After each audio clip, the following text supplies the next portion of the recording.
morning, everybody. Scott Fisher again with you today. Senior Resource Connectors coming to you. We're in the middle of season 2, and we are grateful that you join us again this week. This is a conversation that I've been looking forward to having for quite some time. Jodie Khotim is with the Alzheimer's Association, and we linked up with them a couple of years ago, and Jodie and her crew have been standing with us as we have developed these messages to outreach to those of you who are living and loving life with someone who is experiencing the challenges of aging. And who else better to talk to than get an update on what's going on in the world than the Alzheimer's Association. And Jodie, welcome and thank you for being here. I've got a little bit to just tell everybody about your background, but I'm glad you're here. Good morning. Thanks for having me, Scott. Good morning. Says here you were born and raised in Phoenix, went to high school here, went to U of A, went on and went to San Diego State University. What brought you back to the desert from living in San Diego? That's most people would love to go there and stay. That is true, but it's nice when you're starting your family to be back to your roots. And my folks still live here, so I've got a lot of family support. So I thought it'd be a great place to come and raise my family, and it's just a little bit more affordable than raising a young Right. family in California. So that also I think played into the equation. We were living in Orange County, and it's not too cheap to live there. No, it's not. It's not. And then you spent a number of years working in hospice before landing with the Alzheimer's Association 10 years or so ago. That must have been, had that been your career choice over in California before coming here? Or Yes, it had. And I had originally worked first at an internship in a hospice in San Diego County, and then I did work for a hospice in San Diego County when I started my career there. So I've always had a heart for working with people in the geriatric population, always felt a sense of calling, and thought it's just a great underappreciated, underserved demographic. So I've always been drawn to it. yeah, that's an area of our, I think of our healthcare system that's largely misunderstood, overutilized in some respect, and then underutilized in so many others. I remember in nursing school, the concept of hospice in the 80s was just rolling out, right? And now with the demographics of our community here in Phoenix, goodness, it is just nuts to how we are aging and aging so rapidly as a community. Absolutely. Hospice is a great program. I think there's still a lot of misinformation out there, but I had the benefit of both providing hospice services and also being on the receiving end not long ago.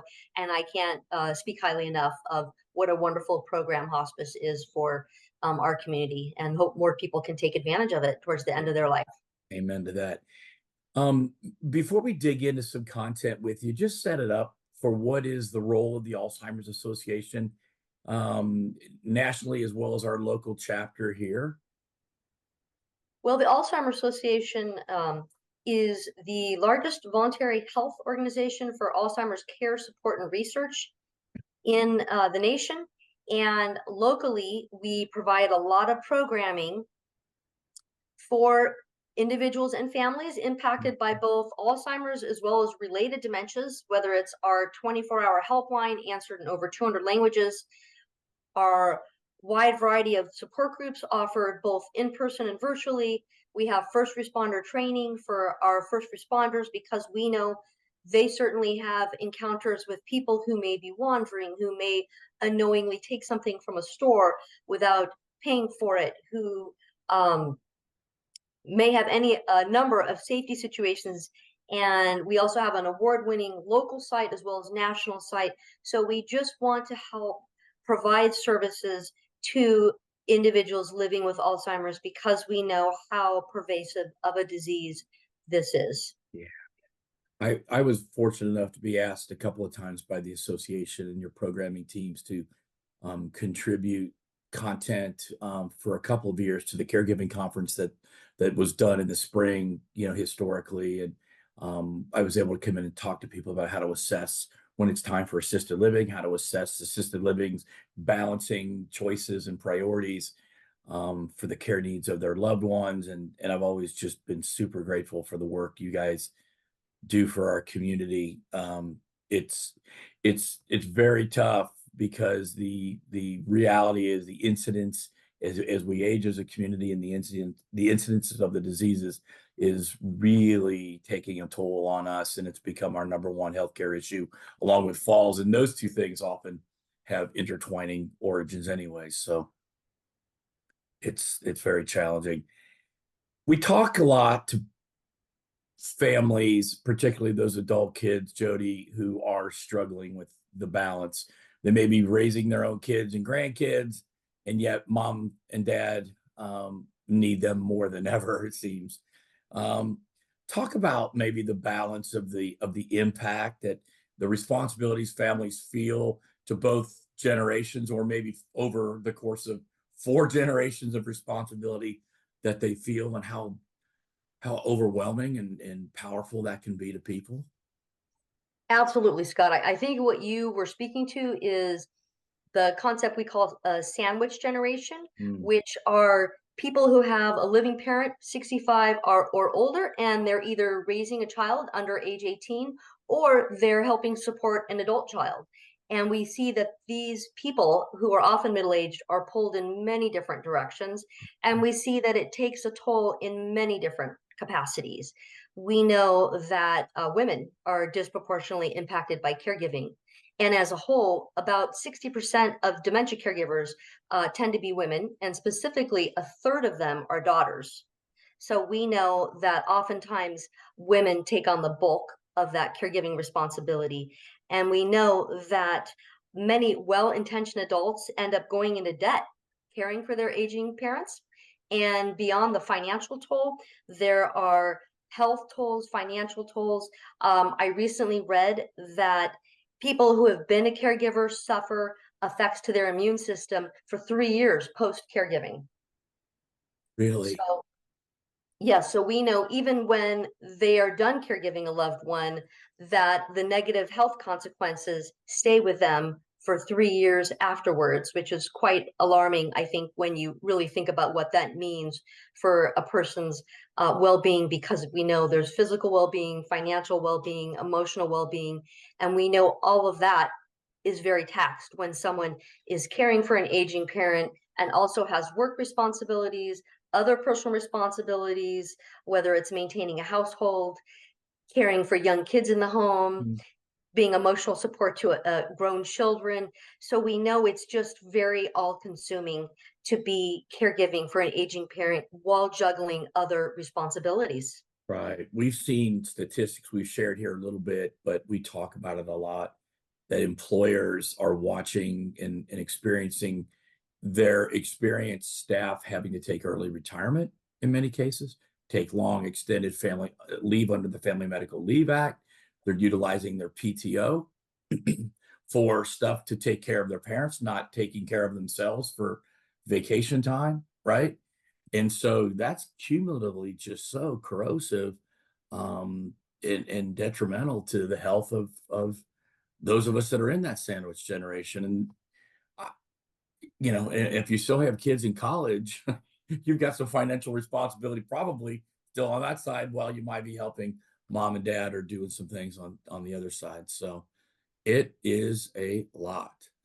Absolutely. And just to throw a statistic at you, it looks like on average, adult children caring for aging parents typically are women around the age of 49. So it's women who might be in the middle of their career hoping for advancement while also being pulled in other directions for an aging parent, or responsibilities at home. So I think that oftentimes we don't recognize the toll it takes when someone is in this situation with caregiving, as well as balancing these other responsibilities, and how challenging and difficult that can be. Yeah, amen to that.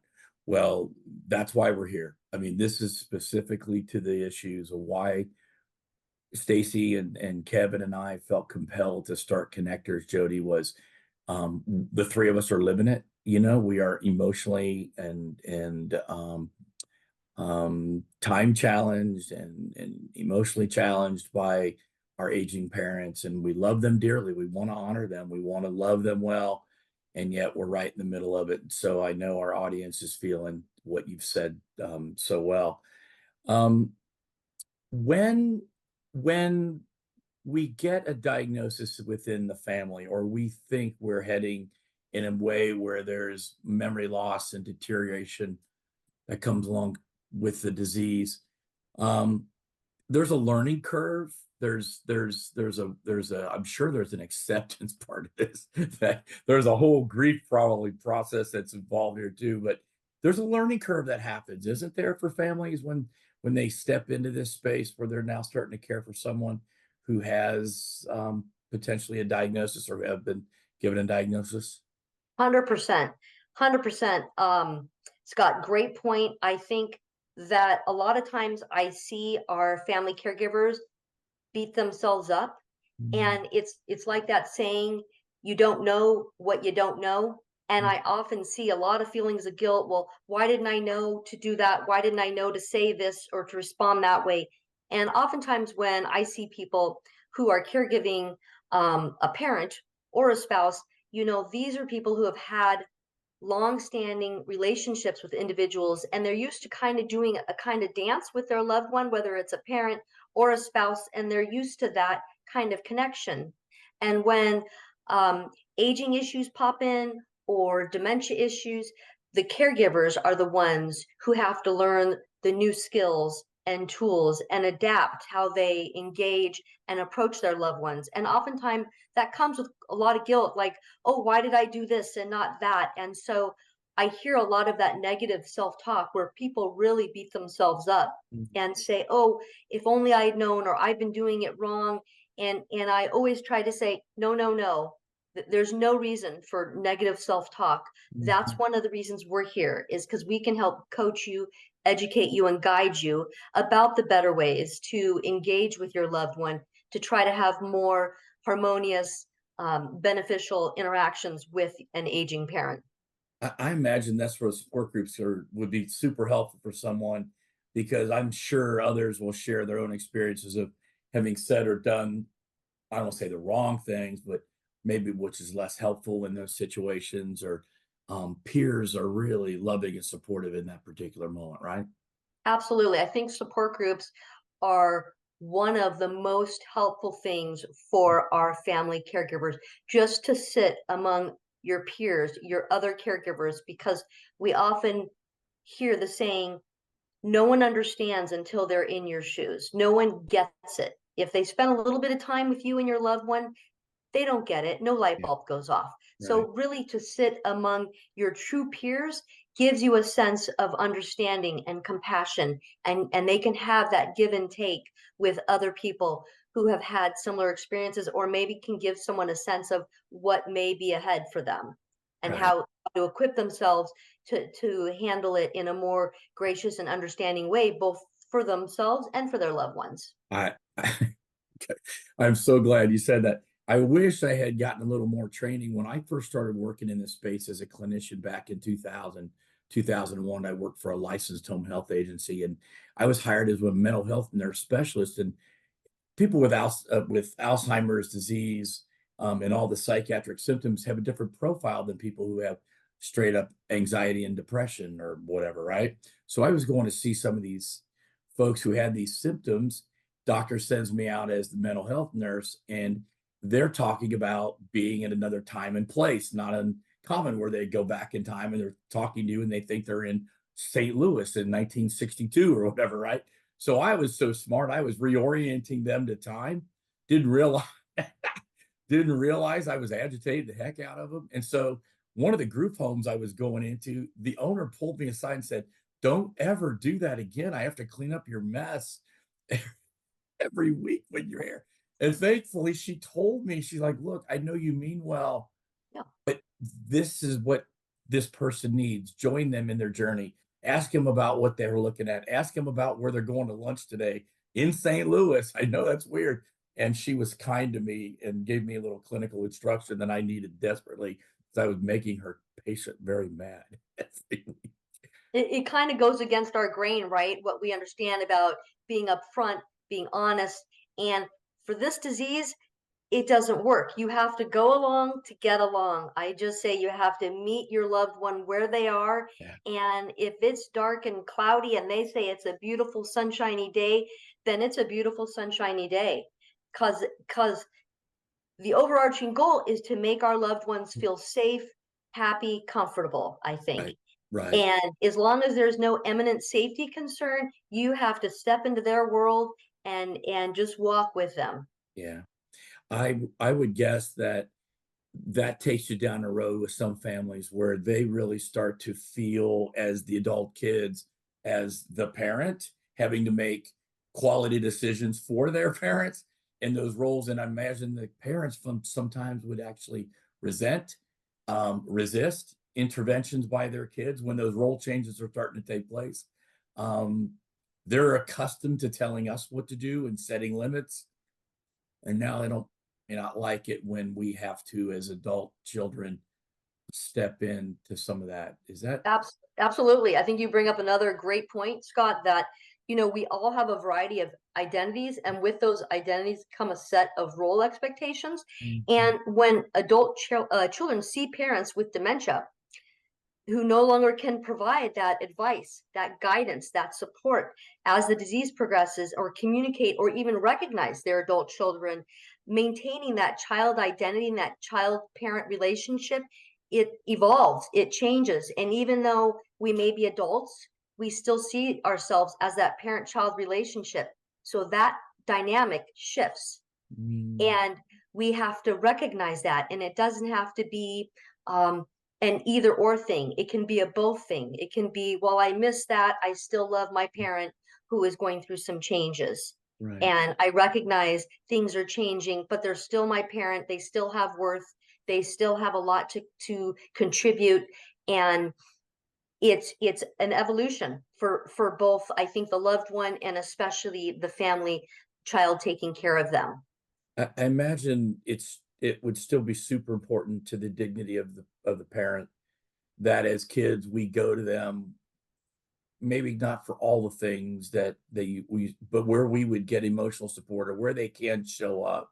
You still want to go to those places with your mother or father that way. If dad's used to giving you the fatherly talk, then go get hugged by dad and let dad speak into your life. Even if he can't manage his checkbook or manage his kitchen anymore, he can still be dad, right? In certain spots, or mom can still be mom. Yes, absolutely. You can still get that emotional support from them, and you can still have those moments of love and joy and connectivity between your parents, because even though it may look different, Mm, those opportunities that still exist and the relationship still exists. It's just changing. yeah. I think that goes a lot. Thanks for saying that. I think it goes a lot to maintain. We say we're here to maintain the dignity of our parents, but I think that's a big part of it is to, like I said, lean in where they can still be leaned into, um, and not disregard them entirely because it would be very easy to be affected. I've always thought it'd be just so challenging to have, I call it like one foot in the bucket, one foot on land, where you just know, like I have issues, I'm leaning one way, but I want to be back on sturdy ground. But you're losing capacity in the middle there somewhere, and that would be a frightening place to be. I know it is. Absolutely. And also, you can still involve your parents and ask them for their advice. Maybe if there's a caregiving task that your parent doesn't really enjoy, maybe you want to give them a choice to make them feel empowered and that they have some sense of control. So maybe if oftentimes showering is one of the most difficult caregiving tasks. So in those instances, I wouldn't just gently lead your parent to the shower, or I would give them a choice. Hey, mom, do you want to get washed up now or in 10 minutes? So we can still give our parents choices to make them feel empowered and that their voice is still important. Right. As we're kind of coming in for landing here, I wanted to touch on one more thing. I mentioned the word grief earlier, and I think there's some real significant, um, I don't know, uh, emotions that people feel. One, I'm losing who my parent was. They've been diagnosed, and there's things that are changing. I'm sure as the parent, they're watching their life shift, and you got camp, two camps of loss happening here. And I'm sure it's even hard to identify it or even put words to it. But what do you say or what do you see about all that? I'm sure you've got some thoughts about that. Absolutely. They often call caring for an individual with Alzheimer's or related dementia the long goodbye, which means Mhm. you are grieving even though your loved one is here. And there's a term for that, which Pauline Boss called ambiguous loss, which speaks to even though your loved one, your parent, is physically present, they may not be mentally or emotionally as present or available as they were in your lifetime. So it's important, I think, to address the ambiguous loss that our adult children caregivers are experiencing while their parent is alive but progressing in a disease. So Yeah. that cannot be discounted or understated. The importance of tending to those grief issues and that they have to find a safe space, whether it's a support group, whether it's a helpline, a good group of friends, somewhere to talk about those losses that they are experiencing day by day. That's that's hard. This is hard stuff.